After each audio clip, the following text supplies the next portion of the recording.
Hello दोस्तों, कैसे हैं आप लोग। हम लोग बात कर रहे थे डिफरेंशियल ज्योमेट्री के ऑस्कुलेटिंग प्लेन की। अब मैं बात करूंगा साहब उसके आगे के लेक्चर्स के बारे में। हमने पिछले वीडियो में बात किया था ऑस्कुलेटिंग प्लेन की। अब इस वीडियो में बात करेंगे, एक क्वेश्चन है, दो बहुत इंपॉर्टेंट क्वेश्चन है ऑस्कुलेटिंग प्लेन से रिलेटेड। पहला एक प्रूफ है, ये वेरी इंपॉर्टेंट प्रूफ है regarding osculating plane, very important proof है। ठीक है ये साहब, ये आपको करना है। क्या है ये क्वेश्चन, जरा ध्यान दीजिए। बोलेगा आपको show that osculating plane P has in general 3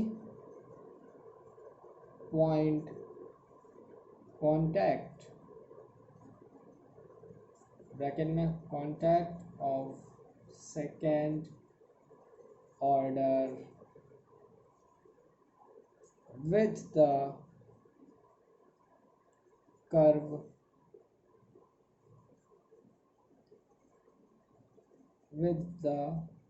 curve at P। अब जरा ध्यान से देखो साहब, सवाल में क्या बोला है कि आप कुछ शो करो। क्या शो करना है कि जो ऑस्कुलेटिंग प्लेन है हमारा P पर, उसके जनरल 3 पॉइंट हैं। ठीक है साहब, अब मेरी बात ध्यान दीजिएगा समझ। ठीक है, अगर किसी ऐसे समझो, अगर कोई ये ऑस्कुलेटिंग प्लेन है और ये अपने कोई मान लीजिए कोई कर्व है, ठीक है, तो मैं क्या बोलूँगा कि इस पर ये जो थ्री पॉइंट कॉन्टैक्ट शो करेगा। 3 पॉइंट कॉन्टैक्ट शो का मतलब क्या था कि आपका थर्ड डिफरेंशिएशन वाला जीरो नहीं होगा, बाकी φ1 बराबर जीरो, φ2 बराबर जीरो होगा। पॉइंट ऑफ कांटेक्ट या सेकंड ऑर्डर कांटेक्ट होगा, किस ऑर्डर का कांटेक्ट होगा, ये पहला वीडियो है, उसको देख लेना जाके। अब मेरी बात समझो जरा कि कोई कर्व है P पर, तो मान लेते हैं, ठीक है साहब, इसको कि let the equation of curve. अब कर्व की इक्वेशन कैसे थी साहब, एक कोई पैरामीटर होना चाहिए। कर्व वही तो होता है जिसमें एक पैरामीटर है, यहाँ पर क्या S, और S क्या है, आपकी आर्क लेंथ है। Here S is arc length. ठीक है साहब, here S is arc length. अब हम ये जो, सुनना मेरी बात, ये मान लो कोई आपका कर्व है और ये कोई पॉइंट P है। ठीक है, तो मैं क्या बोल रहा हूँ, इस कर्व का नाम क्या है, R बराबर RS। कोई भी पॉइंट में मेज़र कर रहा हूँ, कोई भी मेज़र कर रहा हूँ, मैं P से मेज़र कर रहा हूँ मान लो। तो यार कोई भी आप अगर P से मेज़र कर रहे हो तो P की P से दूरी क्या होगी, ज़ीरो होगी। तो हम S क्या है, आर्क लेंथ है, ठीक है, जो कि मेज़र कहाँ है, विच इज मेजर्ड, कहाँ से मेज़र हो रही साहब, from P on the curve. तो साहब एक बात बताओ, अगर P से ही मेज़र कर रहे हो तो मैं बोलूँगा P पे P की दूरी क्या है, तो तुम बोलोगे ज़ीरो, आर्क लेंथ ज़ीरो होगी। तो हम क्या बोलेंगे, सो एट P ऐसा आपका क्या हो जाएगा, ज़ीरो हो जाएगा। अब मेरी बात समझना, ऑस्कुलेटिंग प्लेन की हम इक्वेशन लिखने जा रहे हैं। तो ऑस्कुलेटिंग प्लेन की इक्वेशन याद होगा, पिछले लेक्चर में बताया था, ध्यान रखिएगा। So now the equation of, और लेना कहाँ है ऑस्कुलेटिंग की, P पे लेना है, और P पे S क्या है, ज़ीरो। तो ध्यान दीजिएगा, तो इक्वेशन ऑफ ऑस्कुलेटिंग प्लेन कहाँ पर, एट P पर लेना है, और P पर क्या है, R बराबर ज़ीरो है। ठीक है साहब, इज। अब ध्यान दीजिए, तो इक्वेशन क्या है साहब, सर इक्वेशन थी R माइनस, बोलो R zero, comma R dash zero, comma R double dash zero. R dot कब लेते थे, जब S के अलावा कोई वेरिएबल होता है। ठीक है साहब, अब याद करो, अगर आपको ध्यान आ रहा हो कि ये सारा सिस्टम आप कब करते थे, ये जब ऑस्कुलेटिंग प्लेन की आप इक्वेशन यूज़ करते थे तो वहाँ पे कुछ खेल करते थे, जरा वो देखना। ठीक है, इससे पहले एक और चीज़ समझो, ये आपका क्या, किसका इक्वेशन है, ये आपका प्लेन का इक्वेशन है। ध्यान दीजिए साहब, ये आपका किसका इक्वेशन है, प्लेन का इक्वेशन है, कि ये जो प्लेन होगा ये इसका इक्वेशन है। मेरी बात ध्यान से समझना, ये किसका इक्वेशन है साहब, ये किसका इक्वेशन है, सर ये कर्व का है। तो यार एक बात बताओ, जहाँ पर ये कर्व इस प्लेन को टच करेगा, ये कर्व सेटिस्फाई भी तो करेगा, बोलो। तो मैं इस यहाँ पर क्या लिख दूँ, जो फंक्शन बना लूँ जो इसको और इसको कंबाइंड इक्वेशन की जगह। आर क्या है, आर वो पॉइंट है, कैपिटल आर वो पॉइंट है जो प्लेन पे लाई करेगा। मेरी बात ध्यान से समझना, मान लो मैंने बोला कि ये आर एक पॉइंट है जो कहाँ लाई करेगा, प्लेन पे। तो ये आर इस कर्व को टच कब करेगा, जब ये आर इस पे भी लाई करे और इसका मतलब कर्व कुछ ऐसे जाए, मतलब आर इस पे भी है, मतलब आर प्लेन पे भी है और आर कर्व पे भी है, और कर्व पे आर जनरल कैसा होता है, आर एस के फॉर्म में होता है। तो हम क्या लिखने वाले हैं, हम एक फंक्शन लेंगे साहब एफ, जो कि एस पर डिपेंड कर रहा है, R S, R zero comma R dash zero comma R double dash zero. समझ गए होगे साहब, हमने उस आर की जगह आर एस क्यों रखा, क्योंकि वो दोनों को सेटिस्फाई कर रहा है। आर क्या हो जाएगा, वो जनरल पॉइंट जो इस प्लेन पे लाई करेगा, और कॉन्टैक्ट कब होगा, जब इस कर्व पे भी हो, और कर्व पे सारे पॉइंट कैसे हैं साहब, आर एस के फॉर्म में। ये आ गया। अब अगर याद हो कि माइनस, जब ये दो हैं, ये माइनस वाला कैसे हटाए थे वहाँ पर, अब यहाँ पर हम यूज़ करेंगे मैक्लेरन थ्योरम, ठीक है। तो एक्सपेंड करने वाले हम लोग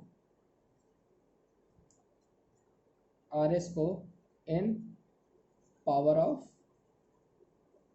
एस में, ठीक है साहब, बाई मैक्लेरन थ्योरम। देखो यार, मैक्लेरन और टेलर ये दोनों बहुत इंपॉर्टेंट है, हर जगह यूज़ आता है। वो क्या था, ध्यान दो। तो आर एस को अगर हम एक्सपेंड करेंगे जीरो पे, आर ध्यान देना, zero plus S R dash zero, यही होती है ना साहब, S square upon 2 factorial R double dash zero, और ऐसे करते करते लिखता रहो। अच्छा एक बात बताओ साहब, आर एस ये है आर ओ, अगर इसको आर जीरो इधर ले आओ तो R S minus R zero बन जाएगी कि नहीं बन जाएगी, सबकी वैल्यू उठा के रख दो। ध्यान दो साहब,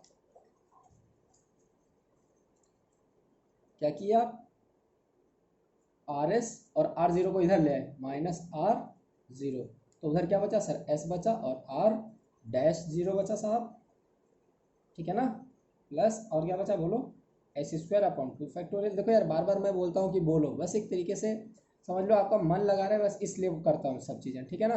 हाँ, आर डबल, ये ऐसे करते करते ये हो गया।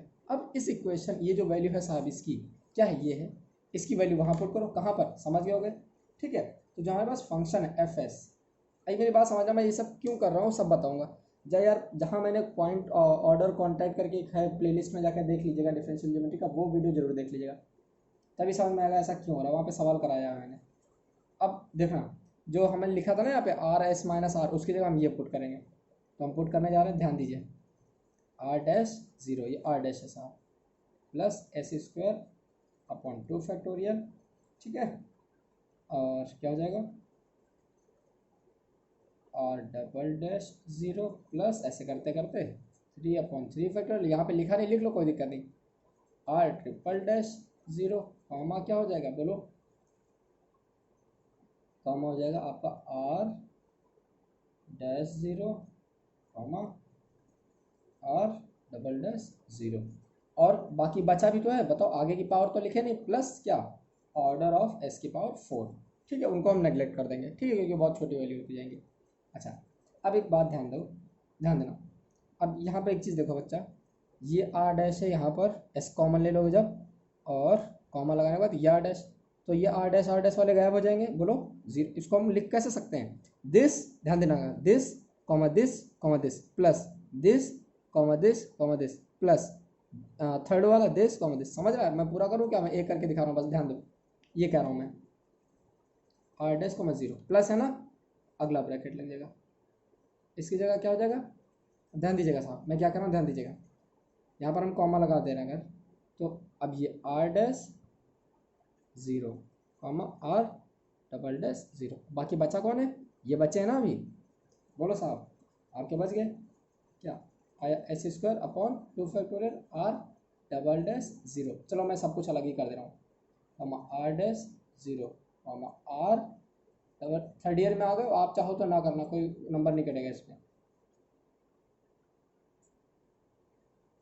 Are triple dash zero comma R dash zero comma R double dash zero, समझ गया ना, ये चीज़ आ गई, और ऑर्डर ऑफ एस की पावर 4 वो सब निगलेक्ट कर दिया। अब ध्यान दो साहब, ये सेम, ये सेम, तो ये सब क्या हो गया, जीरो, कुल मिला के फाइनली बचेगा, ये बचेगा, यहाँ पे S cube by 3 dash 3 factorial क्या हो जाएगा, कॉमन आ जाएगा, तो एस क्यूब अपॉन 3 फैक्टोरियल आ गया कॉमन। अब मेरी बात ध्यान से समझिएगा साहब, zero R dash zero R double dash zero, अब ये आपके पास फंक्शन आ गया ये, ठीक है। अब आपसे ये बोला गया है कि हमको ऑस्कुलेटिंग प्लेन को ये शो करना है साहब, कि थर्ड पॉइंट है, थर्ड पॉइंट कॉन्टैक्ट है, ये शो करना हमको। तो यार थर्ड पॉइंट कॉन्टैक्ट कब होता है ये बताओ। थर्ड पॉइंट कॉन्टैक्ट तब होता है जैसे मान लो फाई फंक्शन है, तो जब फाई डैश बराबर क्या हो 0, मान लो कोई फंक्शन है फाई डबल डैश बराबर 0, ठीक है। थर्ड पॉइंट अगर बोला है तो सर थर्ड वाला डिफ्रेंशिएशन जो है वो 0 ना हो, तो हम इस चीज़ को क्या बोलते हैं कि फाई थर्ड ऑर्डर होगा, या फिर क्या बोला जाएगा कि sir sorry third point contact होगा, या ये बोला जाएगा सेकेंड ऑर्डर कॉन्टैक्ट है। क्या बोला जाएगा, 3 पॉइंट कॉन्टैक्ट है, या क्या बोला जाएगा सेकेंड ऑर्डर कॉन्टैक्ट है। तो हमसे बोला गया सवाल में कि आप शो करो कि ऑस्कुलेटिंग प्लेन पी पॉइंट पर 3 पॉइंट कॉन्टैक्ट शो करेगा। तो मतलब सर अगर फाई डैश 0 हो जाए, फाई डबल डैश 0 हो जाए और फाई ट्रिपल डैश 0 ना हो, मतलब फंक्शन जो एफ है एफ डैश एस क्या आएगा। और देखा जाए इसका इसको डिफ्रेंशिएट करोगे तो डैश है मतलब एस के रेस्पेक्ट में, तो 3s² अपॉन 6, और पूरी कहानी वैसे की वैसे उतार दोगे। एक और चीज़ देखो, अब हमको एफ 0 पे बात करना, पी पे बात करना, और पी पे एस की वैल्यू क्या है 0। जैसे ही तुम 0 पुट करोगे एस 0 हो जाएगी, बाकी सारी चीज़ें 0 बन जाएगी। सिर्फ पहला फंक्शन 0 आ गया, पहला बार जो डिफ्रेंशिएट किए वो आ गया, फर्स्ट ऑर्डर 0 आ गया। एफ डबल डैश वैसे ही देखो, तो एफ इसी को एक बार और कर दोगे तो 6s अपॉन क्या 6 है ना, और फिर वही कहानी पूरी।